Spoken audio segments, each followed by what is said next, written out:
शं वरुणः शन्नो भवत्वर्यमा शन्न इन्द्रो बृहस्पतिः शन्नो विष्णुरुक्रमः ॐ शान्ति शान्ति शान्तिः।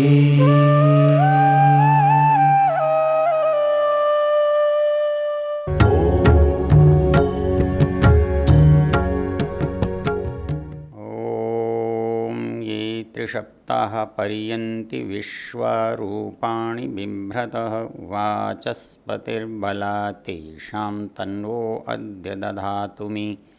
ओम शांति शांति शांति। इस वेद विज्ञान की चर्चा के प्रसंग में हम अथर्ववेद के मंत्रों पर विचार कर रहे हैं। अथर्ववेद का मंत्रों पर विचार करते हुए सबसे पहले हमने अथर्ववेद के नाम पर विचार किया और हमने नाम में देखा कि अथर्ववेद स्थिरता को बताने वाला है, संपूर्णता को बताने वाला है। उससे संबंधित कुछ प्रश्न उठे, उन प्रश्नों के बारे में भी हमने विचार किया। तो पहला विचार जो हमने किया वो ये था कि ये जो ज्ञान है ये हमको प्राप्त कैसे हुआ। तो नैमित्तिक और स्वाभाविक दो तरह का ज्ञान हम संसार में देखते हैं। तो स्वाभाविक ज्ञान तो प्राणियों में, मनुष्यों में, सब में है।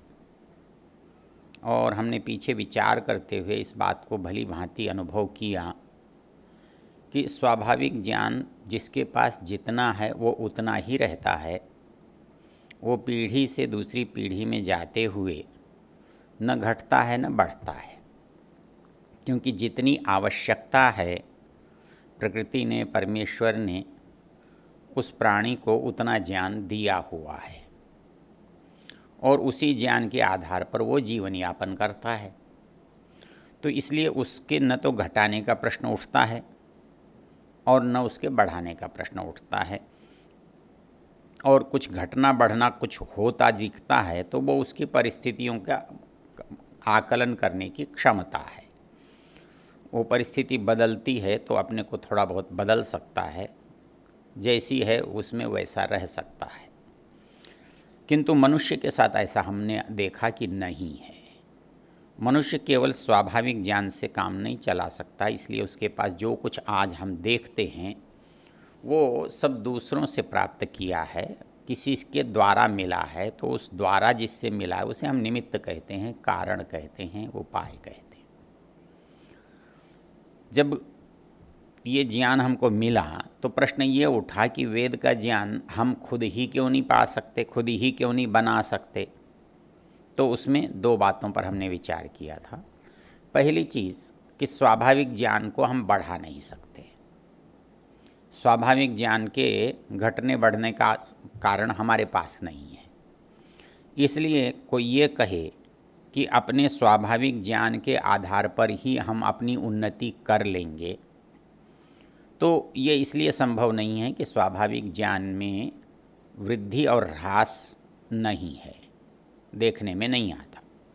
तो ऐसी स्थिति में एक आदमी शहर में रह रहा है, जंगल में रह रहा है, उसके स्वाभाविक ज्ञान में तो कोई अंतर नहीं है, किंतु जो अंतर है वो क्यों है। तो पता लगा कि वो उसके नैमित्तिक ज्ञान से है। तो जो नैमित्तिक ज्ञान है वो निमित्त से आएगा, किसी के देने से आएगा। तो उसे ज़रूर किसी दूसरे ने दिया है।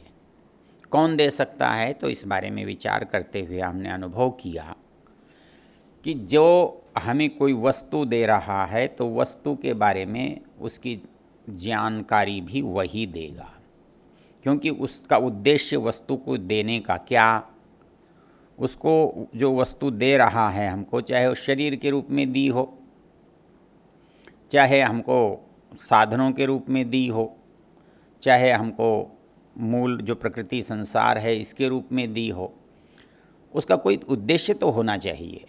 वो उसने हमको दिया है। तो ये संसार में शरीर हमको दिया, तो इसका उपयोग, इसका व्यवहार, ये ज्ञान वो न दे, ऐसा कैसे होगा? फिर इसके देने का लाभ क्या होगा?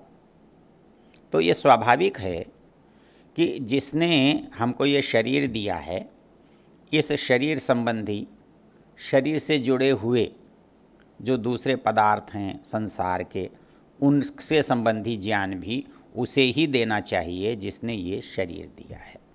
तभी इसका हम भली प्रकार उपयोग कर सकते हैं, नहीं तो हम इसका उपयोग कैसे करेंगे और उसका प्रयोजन कैसे सिद्ध होगा? तो इस दृष्टि से वो ज्ञान का भी देने वाला है, क्योंकि हमने देखा था कि ज्ञान का जो उपयोग है वो क्या होता है। ज्ञान का उपयोग अपने लिए होता है या दूसरे के लिए होता है, अपने कल्याण के लिए होता है या दूसरे के लाभ के सुख के लिए होता है। जब हम परोपकार करते हैं तो दूसरे के लिए करते हैं, जब व्यापार करते हैं, खेती करते हैं, मजदूरी करते हैं, स्वार्थ करते हैं तो अपने लिए करते हैं। तो परमेश्वर का निजी कोई स्वार्थ इसमें है नहीं, क्योंकि उसको इसकी आवश्यकता नहीं। वो हमारी तरह शरीर धारण नहीं करता, भौतिक पदार्थों की उसके पास उपयोगिता आवश्यकता नहीं है, इसलिए वो इन चीज़ों का क्या करेगा, उसको कोई अर्थ नहीं होता। प्रकृति का अपने आप में कोई उपयोग नहीं है, इसलिए यदि संसार में सारे पदार्थों का कोई उपयोग करने वाला संभव है तो वो जीव है, प्राणी है, और उनमें भी मनुष्य है। तो इस दृष्टि से हमने अनुभव किया था कि भाई संसार में जो लाभ है, या दूसरे शब्दों में कहे कि जो सुख है, वो हम कब उठा सकते हैं? जब हमें इसके बारे में जानकारी हो। तो हमारा ज्ञान हमारे सुख का आधार है, और हम जिसके पास जितना अधिक ज्ञान होगा तो वो उतना ही अधिक सुखी भी हो सकता है, क्योंकि वो उसकी बाधा से, उसकी रुकावट से, उसकी बुराई से बच सकता है। इसलिए परमेश्वर ही समस्त ज्ञान को देने वाला है, और उस ज्ञान के देने का जो उद्देश्य है, प्रयोजन है, वो संसार में मनुष्यों को सुख देना है, सुविधा देना है, सन्मार्ग बताना है।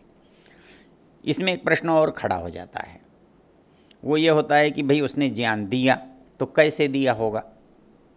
तो इस पर विचार करते हुए हमने आपसे पीछे एक बात कही थी कि साकार का ज्ञान साकार को मिलता है, तो साकार का ज्ञान निराकार को नहीं मिल सकता, और निराकार होकर के साकार को ज्ञान कैसे दे सकता है?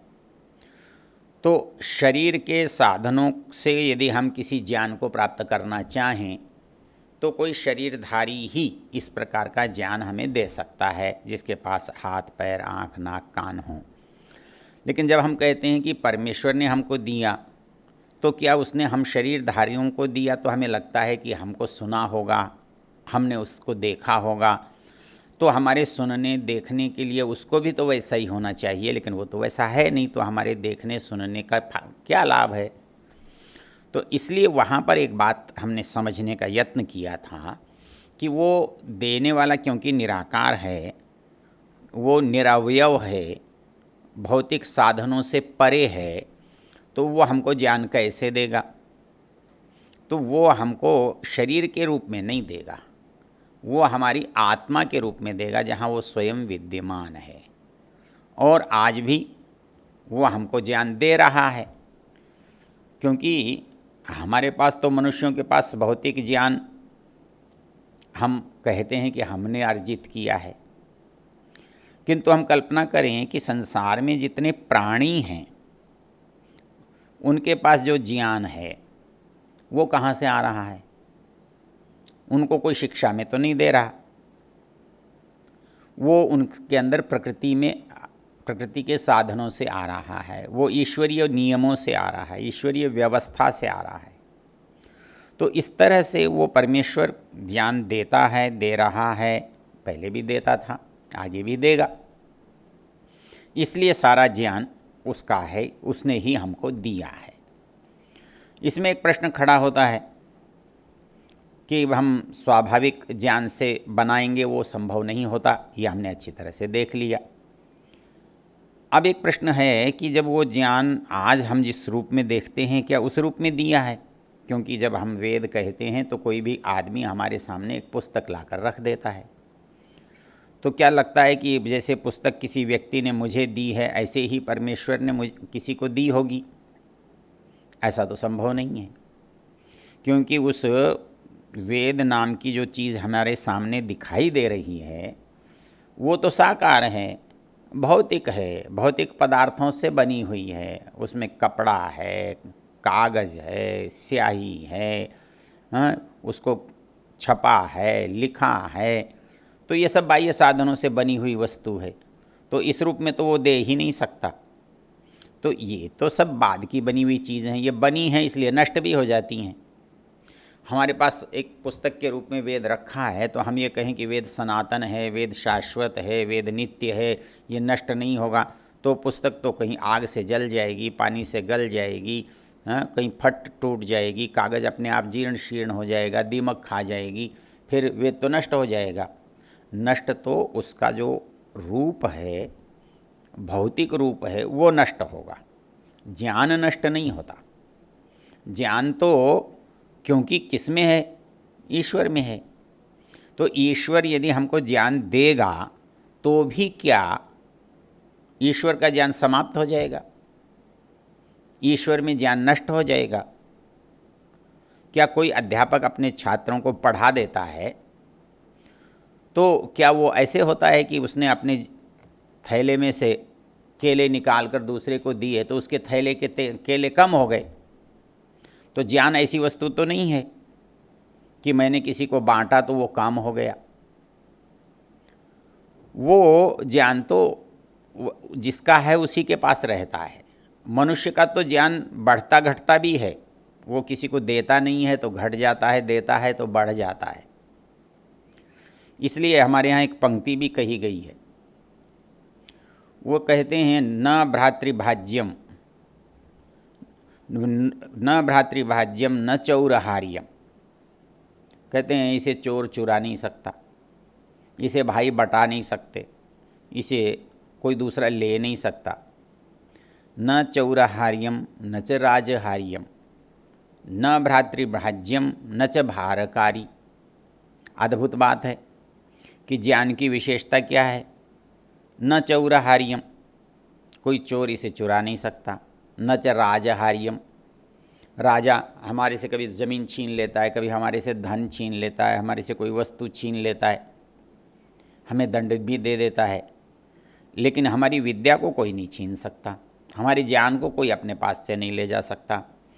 तो न चौरहार्यम न च राजहार्यम न भ्रातृभाज्यम। भाई कहता है कि भाई तुम ये कमाया है इसमें हमको भी दो। तो यहाँ न भ्रातृभाज्यम, मेरे पास जो जानकारी है, जो ज्ञान है, जो योग्यता है, उसे कोई बंटवा भी नहीं सकता। न च भारकारी, उससे कोई मुझ पर वजन भी नहीं पड़ता।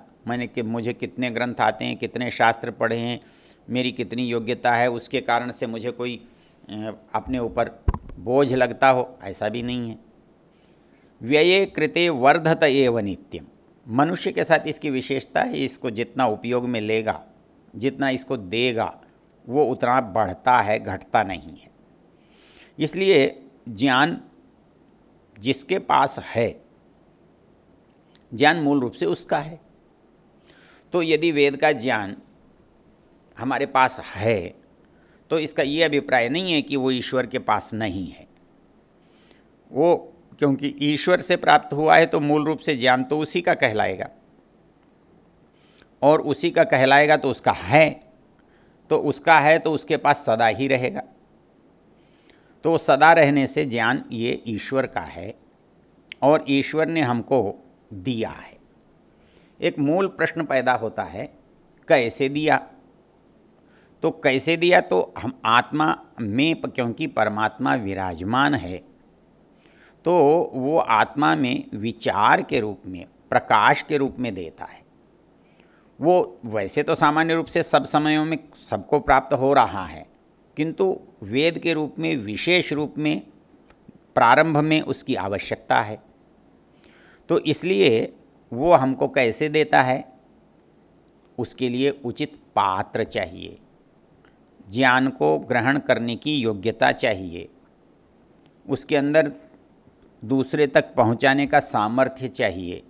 तो समग्र ज्ञान को, मनुष्य के लिए अपेक्षित ज्ञान को जो व्यक्ति ग्रहण कर सकते हैं, जिनका इतना सामर्थ्य है, आत्मा की पवित्रता है, तो उनके हृदयों में ज्ञान दिया।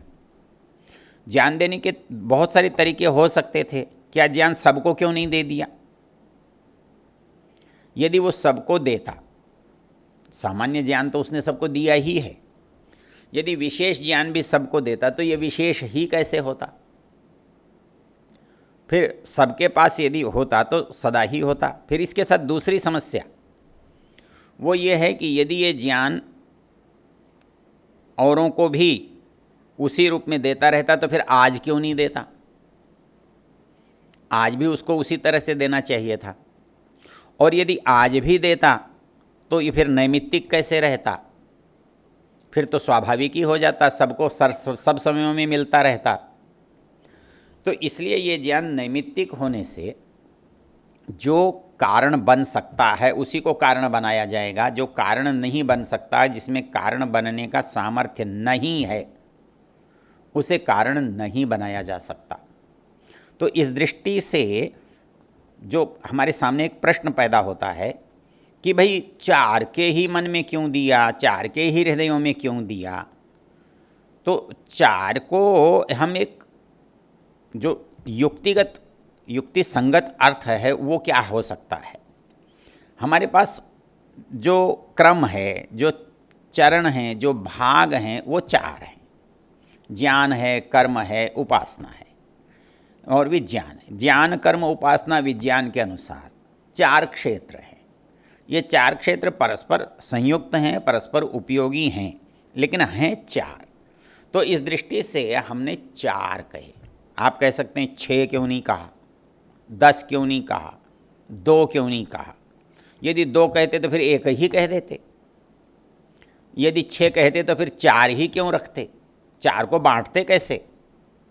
तो ऐसी स्थिति में हमारा जो ज्ञान है वो एक निश्चित व्यक्ति तक, निश्चित संख्या के व्यक्तियों तक कैसे आता है, उसका ये प्रमाण है, उसकी एक युक्ति है कि ये ज्ञान चतुर प्रकार का होने से 4 व्यक्तियों के साथ है और ये नैमित्तिक होने से उन्हीं 4 के पास है, क्योंकि वो इस ज्ञान के आगे चलकर निमित्त बनते हैं, इसको देने का कारण बनते हैं।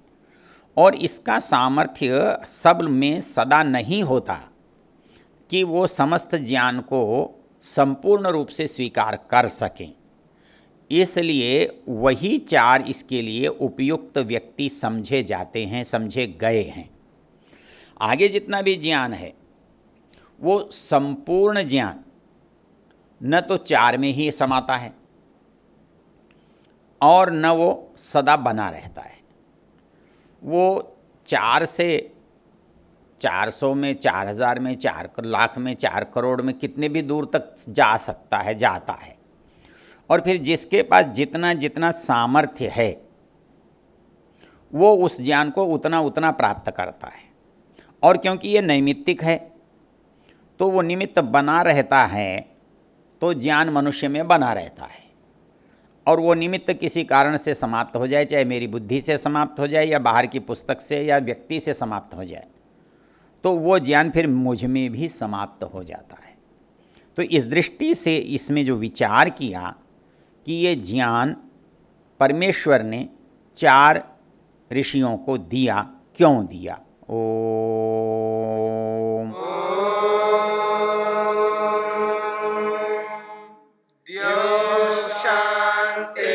शांतिरंतरिक्षं शांतिर्पृथिवी शांतिरापः शांतिरोषधयः शांतिः वनस्पतयः शांतिर्विश्वे देवा शांतिर्ब्रह्म शांति सर्वं शांति शांतिरेव शांति क्षमा शांतिरेधि। ओम शांति शांति शांति।